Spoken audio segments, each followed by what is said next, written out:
Recording by Dan Gurzinski. The Goblin's Collection by Algernon Blackwood. Dutton accepted the invitation for the feeble reason that he was not quick enough at the moment to find a graceful excuse. He had none of that facile brilliance which is so useful at week-end parties. He was a big, shy, awkward man. Moreover, he disliked these great houses. They swallowed him. The solemn, formidable butlers oppressed him. He left on Sunday night, when possible. This time, arriving with an hour to dress, he went upstairs to an enormous room, so full of precious things that he felt like an insignificant item in a museum corridor. He smiled disconsolately as the underling who brought up his bag began to fumble with the lock, but instead of the sepulchral utterance he dreaded, a delicious human voice with an unmistakable brogue proceeded from the stooping figure. It was positively comforting. "It will be locked, sir, but maybe you have the key." And they bent together over the disreputable kit bag, looking like a pair of ants knitting antennae on the floor of some great cave. The giant four-poster watched them contemptuously. Mahogany cupboards wore an air of grave surprise. The gaping, open fireplace alone could have swallowed all his easels, almost, indeed, his little studio. This human Irish presence was distinctly consoling. Some extra hand or other, thought Dutton, probably. He talked a little with the lad, then, lighting a cigarette, he watched him put the clothes away in the capacious cupboards, noticing in particular how neat and careful he was with the little things: nail scissors, silver stud box, metal shoehorn, and safety razor. Even the bright cigar cutter and pencil sharpener collected loose from the bottom of the bag. All these he placed in a row upon the dressing table with the glass top, and seemed never to have done with it. He kept coming back to rearrange and put a final touch, lingering over them absurdly. Dutton watched him with amusement, then surprise, finally with exasperation. Would he never go? "Thank you," he said at last. "That will do. I'll dress now. What time is dinner?" The lad told him, but still lingered, evidently anxious to say more. "Everything's out, I think," repeated Dutton impatiently. "All the loose things, I mean."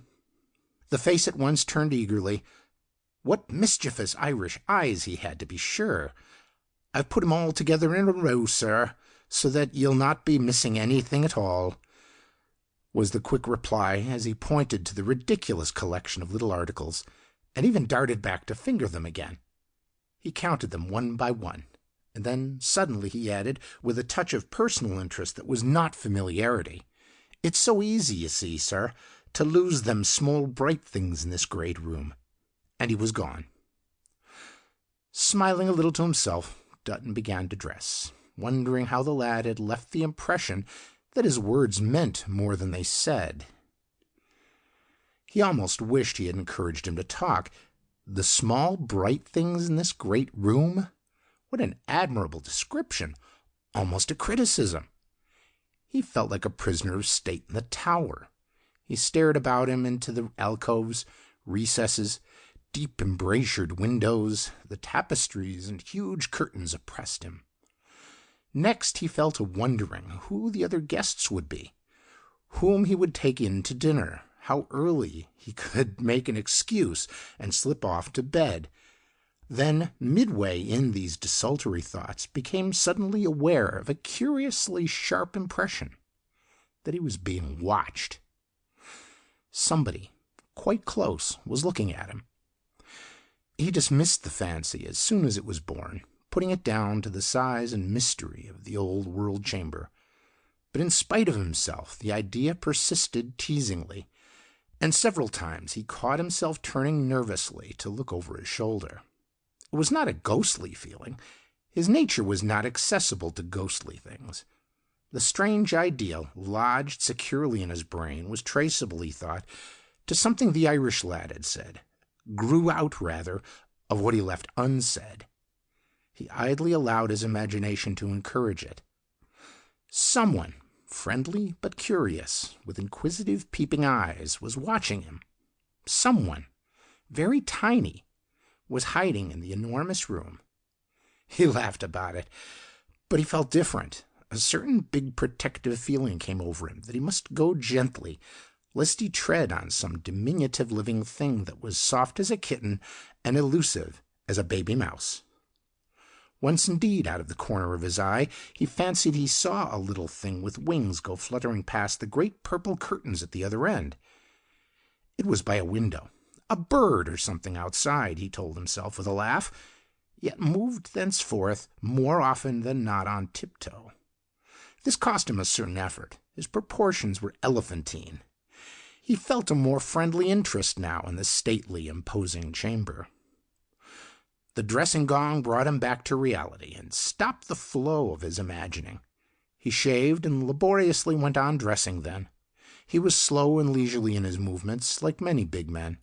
Very orderly, too. But when he was ready to put in his collar stud, it was nowhere to be found. It was a worthless bit of brass, but most important, he had only one. 5 minutes ago it had been standing outside the ring of his collar on the marble slab. He had carefully placed it there. Now it had disappeared and left no trail. He grew warm and untidy in the search. It was something of a business for Dutton to go on all fours. "Malicious little beast," he grunted, rising from his knees, his hand sore where he had scraped it beneath the cupboard. His trouser crease was ruined. His hair was tumbled. He knew too well the elusive activity of similar small objects. "It will turn up again," he tried to laugh, "if I pay it no attention. Moll?" He abruptly changed the adjective, as though he had nearly said a dangerous thing. "Naughty little imp," he went on dressing, leaving the collar to the last. He fastened the cigar cutter to his chain, but the nail scissors, he noticed now, had also gone. Odd, he reflected, very odd. He looked at the place where they had been a few minutes ago. Odd, he repeated, and finally, in desperation, he rang the bell. The heavy curtains swung inwards as he said, "Come in," in answer to the knock, and the Irish boy, with a merry dancing eyes, stood in the room. He glanced half nervously, half expectantly about him. "It'll be something ye have lost, sir," he said at once, as though he knew. "I rang," said Dutton, resenting it a little, "to ask you if you could get me a collar stud for this evening. Anything will do." He did not say he had lost his own. Someone, he felt, who was listening would chuckle and be pleased. It was an absurd position. "And will it be a stud like this, sir, that ye's wanting?" asked the boy, picking up the lost object from inside the collar on the marble slab. "Like that, yes," stammered the other, utterly amazed. He had overlooked it, of course, yet it was in the identical place where he had left it. He had felt mortified and foolish. It was so obvious that the boy grasped the situation, more, had expected it. It was as if the stud had been taken and replaced deliberately. "Thank you," he added, turning away to hide his face as the lad backed out, with a grin, he imagined, though he did not see it. Almost immediately, it seemed, then he was back again, holding out a little cardboard box containing an assortment of ugly bone studs. Dutton felt as if the whole thing had been prepared beforehand. How foolish it was! Yet behind it lay something real and true, and utterly incredible. "They won't get taken, sir," he heard the lad say from the doorway. "They're not nearly bright enough." The other decided not to hear. "Thanks," he said curtly. "They'll do nicely." There was a pause, but the boy did not go. Taking a deep breath, he said very quickly, as though greatly daring, "It's only the bright and little lovely things he takes, sir, if you please. He takes them for his collection, and there's no stopping him at all." It came out with a rush, and Dutton, hearing it, let the human thing rise up in him. He turned and smiled. "Oh, he takes these things for his collection, does he?" he asked more gently. The boy looked dreadfully shamefaced, confession hanging on his lips. "The little bright and lovely things, sir, yes. I've done me best, but there's things he can't resist at all. The bone ones is safe, though. He won't look at them." "I suppose he followed you across from Ireland, eh?" the other inquired. The lad hung his head. "I told Father Madden," he said in a lower voice, "but it's not the least bit of good in the world." He looked as though he had been convicted of stealing and feared to lose his place. Suddenly, lifting his blue eyes, he added, "But if you take no notice at all, he generally puts everything back in its place again. He only borrows them, just for a little bit of time. Pretend you're not wanting them at all, sir, and back they'll come presently again, brighter than before, maybe." "I see," answered Dutton slowly. "All right, then." He dismissed him. "And I won't say a word downstairs. You needn't be afraid," as the lad looked his gratitude and vanished like a flash, leaving the other with a queer and eerie feeling, staring at the ugly bone studs. He finished dressing hurriedly and went downstairs. He went on tiptoe out of the great room, moving delicately and with care, lest he might tread on something very soft and tiny, almost wounded, like a butterfly with a broken wing. And from the corners he felt positive something watched him go. The ordeal of dinner passed off well enough. The rather heavy evening, too. He found the opportunity to slip off early to bed. The nail scissors were in their place again. He read till midnight. Nothing happened. His hostess had told him the history of his room, inquiring kindly after his comfort. "Some people feel rather lost in it," she said. "I hope you found all you want." And tempted by her choice of words, the lost and found, he nearly told the story of the Irish lad whose goblin had followed him across the sea, and borrowed little bright and lovely things for his collection. But he kept his word. He told nothing. She would only have stared, for one thing.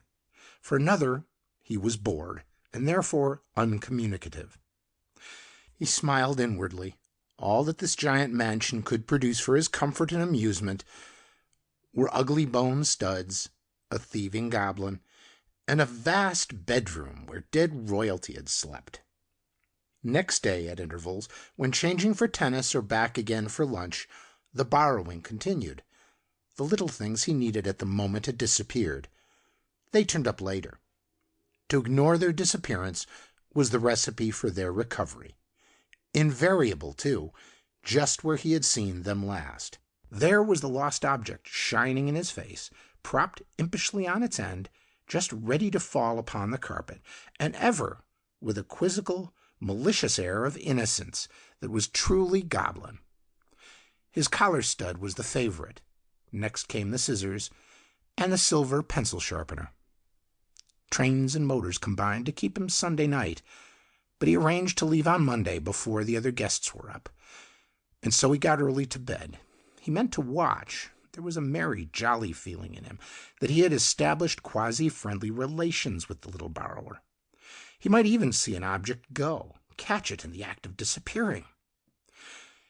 He arranged the bright objects in a row upon the glass-topped dressing-table opposite the bed, and while reading, kept an eye slyly on the array of tempting bait. But nothing happened. "It's the wrong way," he realized suddenly. "What a blunderer I am!" He turned the light out then. Drowsiness crept over him. Next day, of course, he told himself it was a dream. The night was very still, and through the latticed windows stole faintly the summer moonlight. Outside, the foliage rustled a little in the wind. A nightjar called from the fields, and a secret, furry owl made answer from the copse beyond. The body of the chamber lay in thick darkness, but a slanting ray of moonlight caught the dressing-table and shone temptingly upon the silver objects. "It's like setting a night line," was the last definite thought he remembered, when the laughter that followed stopped suddenly, and his nerves gave a jerk that turned him keenly alert. From the enormous open fireplace, gaping in darkness at the end of the room, issued a thread of delicate sound that was softer than a feather. A tiny flurry of excitement, furtive, tentative, passed shivering across the air, An exquisite dainty flutter stirred the night, and through the heavy human brain upon the great four-poster fled this picture, as from very far away, picked out in black and silver, of a wee knight-errant crossing the frontiers of fairyland, high mischief in his tiny beating heart. Pricking along over the big thick carpet, he came towards the bed, towards the dressing-table, intent upon bold plunder. Dutton lay motionless as a stone, and watched and listened. The blood in his ears smothered the sound a little, but he never lost it altogether. The flicking of a mouse's tail or whiskers could hardly have been more gentle than this sound, more wary, circumspect, discreet, certainly not half so artful. Yet the human being in the bed, so heavily breathing, heard it well. Closer it came, and closer. Oh, so elegant and tender, this bold attack of a wee adventurer from another world. It shot swiftly past the bed, with a little flutter, delicious, almost musical. It rose in the air before his very face, and entered the pool of moonlight on the dressing-table. Something blurred it then. The human sight grew troubled and confused a moment.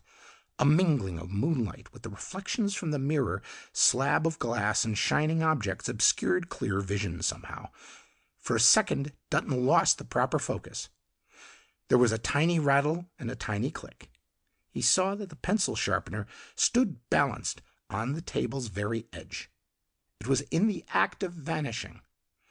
But for his stupid blunder then, he might have witnessed more. He simply could not restrain himself, it seems. He sprang, and at the same instant the silver object fell upon the carpet. Of course, his elephantine leap made the entire table shake, but anyhow, he was not quick enough. He saw the reflection of a slim and tiny hand slide down into the mirrored depths of the reflecting sheet of glass, deep, deep down, and swift as a flash of light. This he thinks he saw, though the light, he admits, was oddly confusing in that moment of violent and clumsy movement. One thing at any rate was beyond all question. The pencil sharpener had disappeared. He turned the light up. He searched for a dozen minutes, then gave it up in despair and went back to bed. Next morning he searched again, but having overslept himself, he did not search as thoroughly as he might have done. For halfway through the tiresome operation, the Irish lad came in to take his bag for the train. "Will it be something you've lost, sir?" he asked gravely. "Oh, it's all right," Dutton answered from the floor. "You can take the bag and my overcoat." And in town that day he bought another pencil sharpener and hung it on his chain. End of The Goblin's Collection by Algernon Blackwood.